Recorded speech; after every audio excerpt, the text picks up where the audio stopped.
আজকে সন্ধ্যায় বাসায় এসেই ঘুম। আর যখন ঘুম ভাঙছে রাত 11টা 30। যা হবার ছিল তাই হয়েছে।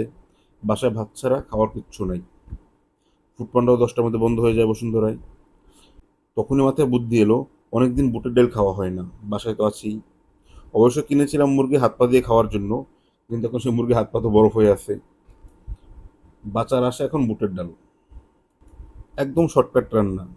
পেঁয়াজ রসুন আর আদা কুচি করে নিলাম, তেল গরম করে এগুলোকে একটু ভেজে নিলাম। হালকা বাদামি কালার হলে একটু পানি দিয়ে দিলাম।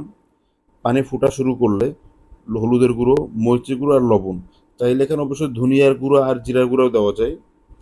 আর সাথে দারচিনি, এলাচ আর লবঙ্গ। মশলাটা একটু ভালোভাবে কষিয়ে নিলাম। তারপর আগেই ধুয়ে রাখা বুটের ডাল ঢেলে দিলাম। এখন আর কোনো কষ্ট নেই। ঢাকনা ঢেকে দিয়ে বসে থাকবো। 5-10 মিনিট পর এসে শুধু চেক করবো পানি শেষ হয়ে গেছে কিনা।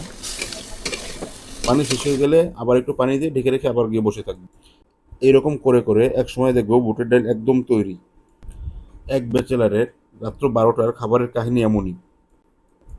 তবে এখন ভাত না হয়ে যদি পাতলা রুটি হইতো, তাহলে একদম জমে যেত।